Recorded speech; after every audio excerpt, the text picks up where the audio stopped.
Hello everyone and welcome back to DMG. When you think of former professional cyclist Lance Armstrong, the first thing that comes to mind might be the massive cheating scandal, or his Livestrong charity, or an HP business laptop. The last one probably wouldn't be your first choice. Because what the hell does this have to do with Lance Armstrong? Well, actually, more than you might think. This is the HP Livestrong Special Edition, the L2000 Lance Armstrong Edition, and this is a rebranded compact business laptop. It's an odd thing. It's also interesting because from what I can gather, this is the first special edition laptop HP ever did.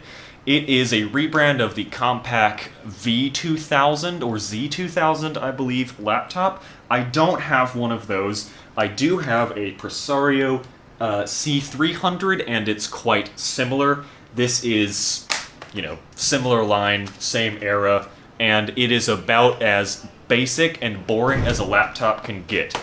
So I find it remarkably interesting that for a special edition, they chose not to go with a flashy pavilion laptop, but instead, again, rebranding a gray rectangle. But let's take a bit of a look around the Livestrong, shall we? Of course, Livestrong logo on the lid. For those of you who don't know, which might be more than a couple, Livestrong is not nearly as large as it once was. It was Lance Armstrong's charity for cancer prevention. And lovely enough, HP allegedly made a $50 donation to the Livestrong Foundation for every one of these that was purchased.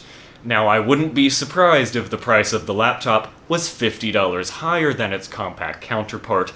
But on the left side, we have USB 2, multi-card reader, FireWire, optical drive, S-video, and another USB 2. On the back, there's nothing, just a fan. VGA port, multi-connector for HP's dock, 10100 Ethernet, 56K modem, USB, and a expansion slot for PCMCIA. Unfortunately, doesn't come with a little remote like the Pavilion series, and on the front, Altec Lansing speakers, indicator lights, the lid latch, and headphone and microphone jacks.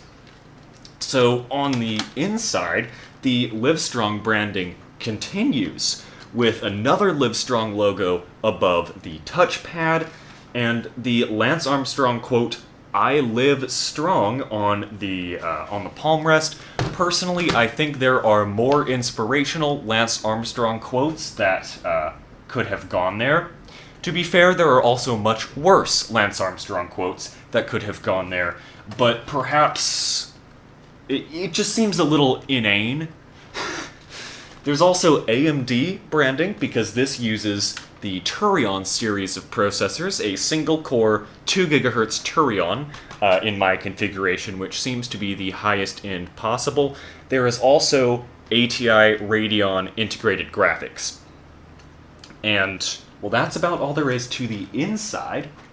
Let's go ahead and fire it up. So, an odd thing is, this uses a screen resolution that shouldn't really exist and doesn't really exist on laptops, that being 1280 by 768. It is an odd, bastardized combination of 720p and 1024 by 768, with the idea being not that any content would be natively produced in 768p, but rather... well, hello. But rather that applications running at 1024 by 768 or 720p would be able to scale to the screen without, stretching, so they would just have black bars around the edges, not waste too many pixels, if that makes any sense. So it was a combination of the most common widescreen and 4:3 aspect ratios of the era. Here we are on the desktop of the Livestrong, and it natively runs Windows XP, and unfortunately, this is extremely limited in both hardware and software support. It's one of the later laptops I've seen, in fact the newest I've seen, to still use DDR1 instead of DDR2, so that limits you to an absolute maximum of 2 gigabytes. It also uses a mini PCI wireless card instead of mini PCIe, and it's about that big, so you're limited to a single core processor, 2 gigabytes of RAM, and it won't run newer than XP. Well, actually, you can run Vista if you want to torture yourself, but it doesn't run Windows 7 or higher due to issues with the audio driver on newer operating systems.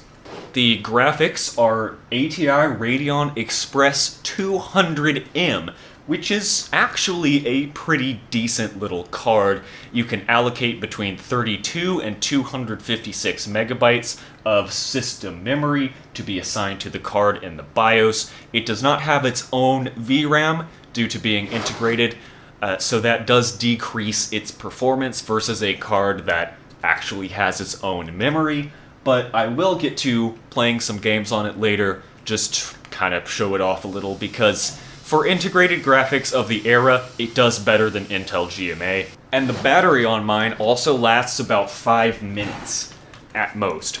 So we're going to fire it back up. Now, an interesting detail about the L2000 is that it didn't actually come with the battery that I have in there. It only shipped with a 7800 milliamp extended battery pack.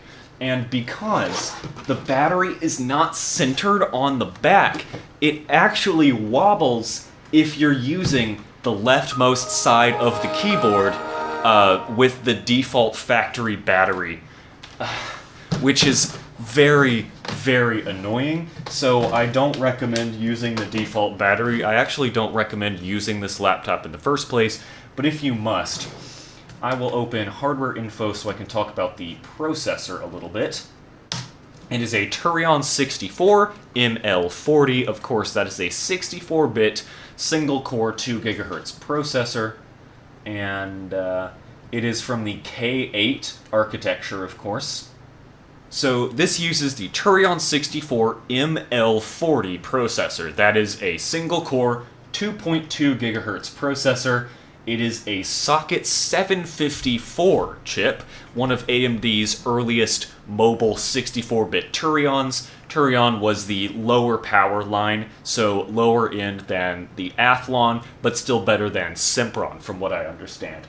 So it is actually not a bad processor as far as just sheer performance goes, although the whole Turion line is terrible compared in efficiency to Core Duo and Core 2 Duo processors due to it using the outdated K8 architecture, which does not do a very good job at competing with any of Intel's offerings from the time.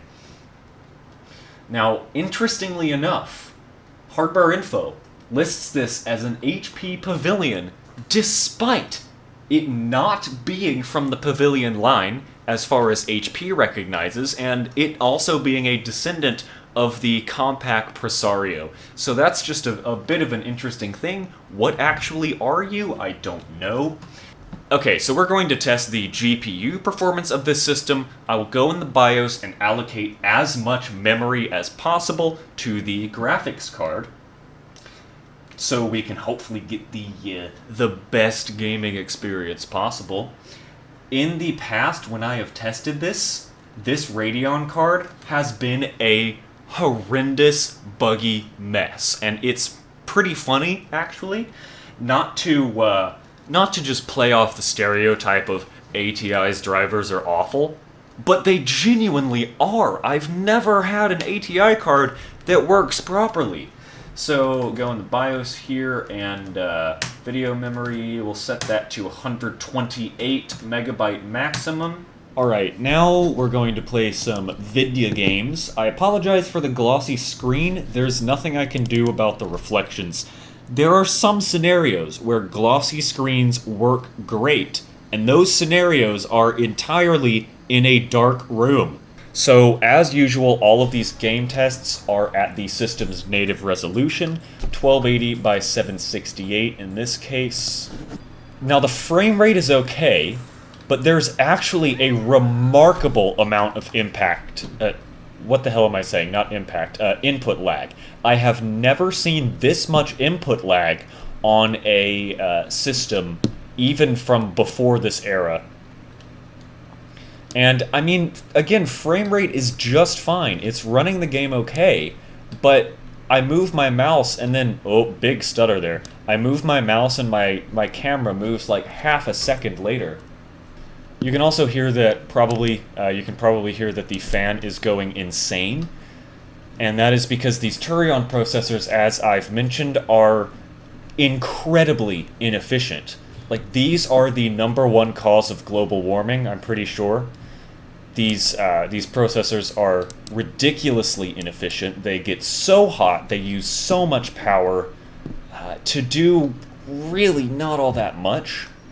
So I have a feeling a lot of the performance issues are in fact due to the shared memory between the CPU and the graphics, because I doubt that it would be running this poorly if the Express 200M was not an Express 200M, and was, for example, an ATI Radeon X1200, which is... Whoa!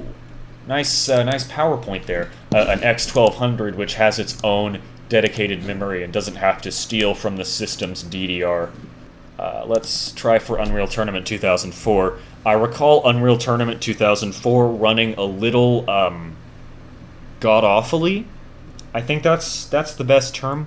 This is better than Intel Intel GMA on the Pentium 4 and Pentium D series, but it gets absolutely whooped. Ow. God damn, I hit my hand really hard when I said that. It gets absolutely whooped by the Core Duo and Core 2 Duo series. Now, there actually is a better and worse version of the 200M. Look how much my mouse is lagging. There is a better and worse version of the 200M. One of them is just like a bare, boring die, and then one of them looks pretty. I have the pretty-looking one that also has a couple more shaders, but unfortunately, it does not save this from performing like ass. This is the maximum settings, everything turned up all the way, so this was a pretty new game when the Livestrong laptop came out. Okay, it took like 30 seconds to load that map, and the fan is screaming. Again, this GPU puts out very, very little heat. Oh, goodbye, game. This GPU puts out very little heat. I doubt that is the source of the problem. It is entirely that inefficient-ass Turion CPU. Wow! Yeah. Our tests, of course, will not end with the Unreal series, though. It's time for Grand Theft Auto San Andreas. Now, something that confused me a little with this laptop is that the light on the touchpad turns yellow when it is active, and it's off when it's, well, when the touchpad is off. On every other HP laptop, the light turns orange when the touchpad is disabled, and it's blue when the touchpad is active. So I thought the touchpad was broken because I kept turning it off thinking I was turning it on. That is, as the kids would say, a skill issue, but that's just a thing to point out. But here we go, Grand Theft Auto Vice City. I think a lot of these long loading times are due to the hard drive. Do I have a saved game here?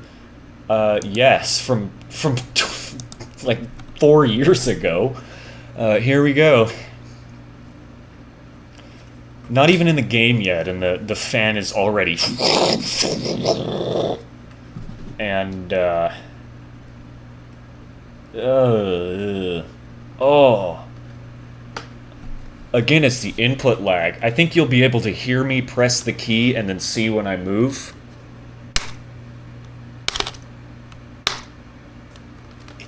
That is like 3/4 of a second. Like, the frame rate is not the... What? What the fuck? What the fuck was that? police car explosion. The frame rate is not the issue. The issue is the horrible input lag. There's like, I'm not even kidding, there's like half a second or more of delay. In fact, it's almost a whole second of delay. I'm just gonna drive around, run into some people.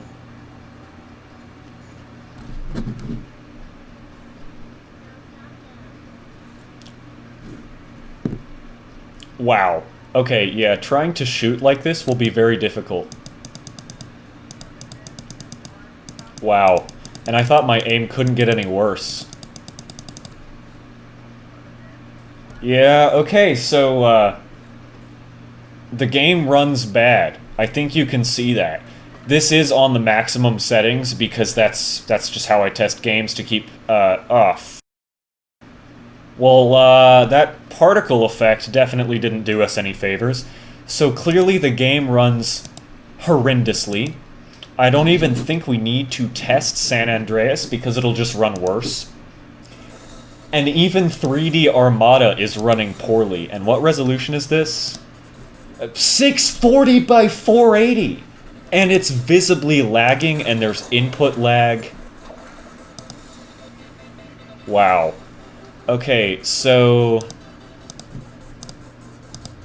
what if we set it closer to the native res? Oh! Brutal.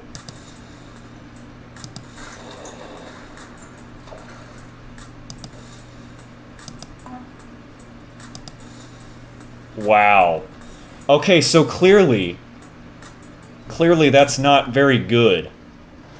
Alright, now it's time for the final opinion. What is my take? What is my, well, I guess review of the Livestrong?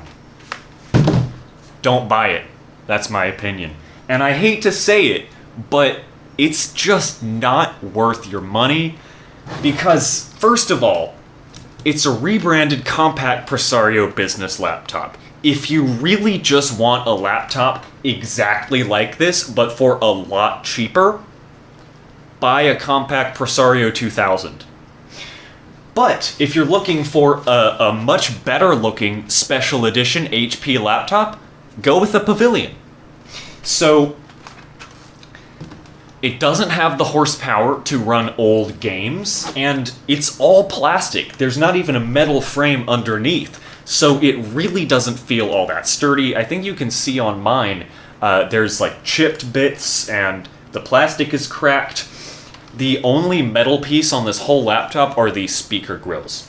But most of all, the biggest reason I don't recommend this laptop is to no fault of its own. The world has just changed around it. It's on the wrong side of the bell curve of usability. And that's coming from someone who uses Core 2 Duo laptops with 4 gigabytes of RAM by choice daily because I just like them and I want to. It doesn't have the horsepower or the driver compatibility to run anything modern. Windows 7, 3 gigabytes of RAM, and a Core 2 Duo is the absolute minimum to do like web browsing, any of that. And that's starting to get outdated because, of course, the latest Firefox version from for Windows 7, the latest ESR version is starting to break on some websites. So it probably won't be too many more years that Windows 7 will still be usable. And this can't even run Windows 7 right. The audio driver does not work, and the graphics driver is really wonky, and it just does not perform well at all. So a maximum of a single core processor that eats power, 802.11G wireless card, and 2 gigabytes of RAM doesn't make it a good choice to do like modern work. If you just want an old laptop, I would suggest a Dell Latitude or an HP ProBook or a ThinkPad. But on the other hand, it's also not good for old games, as I've demonstrated. Its GPU is fine, but it just doesn't have the discrete memory. It doesn't have its own dedicated memory, so it has to steal from the slow onboard RAM of the laptop, and that leads to crazy input lag and horrendous performance. So honestly, it's a weird novelty. It's a very bizarre system that I'm glad to own and glad to add to the collection, but I don't see a reason for you to buy it.